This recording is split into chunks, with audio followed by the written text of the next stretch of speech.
அவுதுபில்லாஹி மினஷ் ஷைத்தானிர் ரஜீம். பிஸ்மில்லாஹிர் ரஹ்மானிர் ரஹீம்.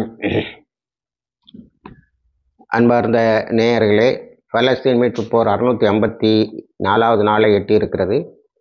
அது குறித்த பல தகவல்களை நாம் வைகர விஷன் சேனலில் இடம்பெறச் செய்திருக்கிறோம். அதை பாருங்கள், சப்ஸ்கிரைப் பண்ணுங்கள் என்று கேட்டுக்கொள்கிறோம். அதில் இடம்பெற முடியாத அதோடு தொடர்புடைய பல செய்திகளை பதிவு செய்கிறோம். ஒன்று, ஈரானுடைய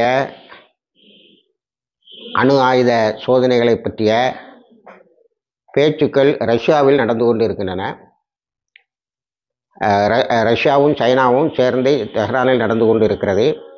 இந்த E3யோடு உள்ள பேச்சுவார்த்தை தள்ளி வைத்திருக்கிறது. இதனிடையே அது 2000 மொசாத் ஏஜெண்டுகளை கைது செய்திருக்கிறது. இதுவரைக்கும் அன்றிலிருந்து இன்று வரைக்கும் 2000 மொசாத் ஏஜெண்டுகளை கைது செய்திருக்கிறது. முக்கியமான மொசாது உளவாளிகள் பலர், நேரடியாக இஸ்ரேலுக்கு தகவல் அனுப்பக்கூடியவர்கள் 750 பேர் கைது செய்யப்பட்டிருக்கிறார்கள். இவர்களிடமிருந்து வாக்குமூலங்களை பெற்றுக்கொண்டு இருக்கிறது ஈரான். ஆகவே இந்த வாக்குமூலங்கள் வாங்குகின்ற பணி முடிந்தவுடன் அது ஒரு தாக்குதலை நடத்தும் இஸ்ரேல் மீது என்று தெரிகிறது. இதனை இஸ்ரேலிய இராணுவத்தினுடைய யாழ் அமீர் இன்னும் ஈரானோடு உள்ள யுத்தம் எங்களுக்கு முடியவில்லை, நாங்கள் தாக்க இருக்கிறோம் என்று சொன்னார்கள். ஆனால் இஸ்ரேலுடைய IRGC கமாண்டர் என்ன சொல்லியிருக்கேன்னா, இனிமேல் அவங்க தாக்குது வரைக்கும் நாங்கள் பார்த்துக்கிட்டு இருக்க மாட்டோம். ஆகவே நாங்களே முதல் தாக்குதலை நடத்திவிட்டோம். எங்களிடையே இப்பொழுது எந்த ஒப்பந்தமும் ஏற்பட்டு விடவில்லை. போர் அப்படியே இருக்கிறது. ஆனால் பல தளங்களிலும், ஈராக்கில், சிரியாவில் இலையும் இருக்கக்கூடிய அமெரிக்க தளங்களை நாங்கள் தாக்கி கொண்டு தான் இருக்கிறோம். ஆகவே போர் நிறுத்தம் என்பது ஒன்றும் எக்ரீடு செட்டப்பு கிடையாது, கையெழுத்து போட்ட செட்டப்பு கிடையாது. யுத்தம் அப்படியே இருக்கிறது.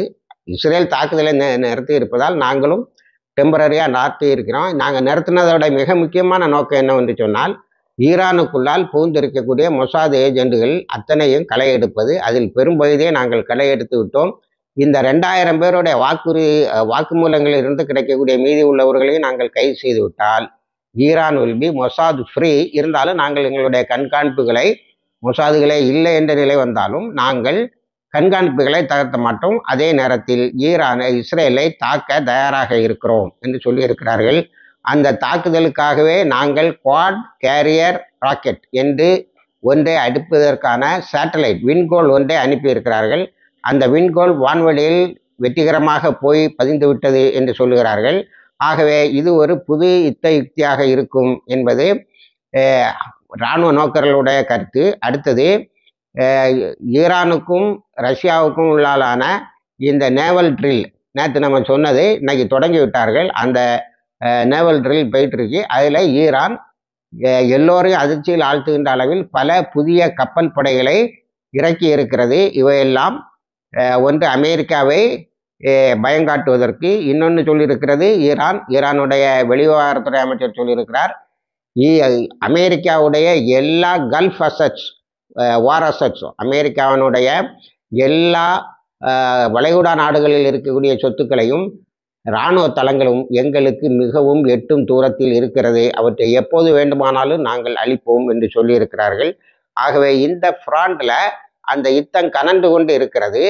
அது எப்படி உருவெடுக்கும் என்று தெரியவில்லை. அதே நேரத்தில் ஈரான் என்ரிச்மெண்ட் ஆஃப் யுரேனை நாங்கள் எந்த நிமிஷத்துலையும் நிறுத்தினது இல்லை, இனிமேலும் எந்த எக்ரிமெண்ட்லையும் நாங்கள் நிறுத்த போகிறது இல்லை என்று சொல்லியிருக்கிறது. அதற்கு மிக அழுத்தம் தருகின்ற ஒரு நகர்வை டெஹ்ரானில் ரஷ்யா, சைனா, ஈரான், இப்போ இவங்க 3 வரும் ஒரு பெரிய வல்லரசு கூட்டணி போல், வல்லரசு கூட்டணி என்று உலக நோக்கர்கள் சொல்லுகிறார்கள். பேச்சுவார்த்தைகள் தொடர்ந்து இருக்கின்றன.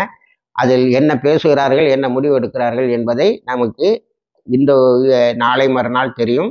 இணைந்திருங்கள், அந்த தகவலையும் தருகிறோம். ஆகிருதவான அல்ஹம்துலில்லாஹ்.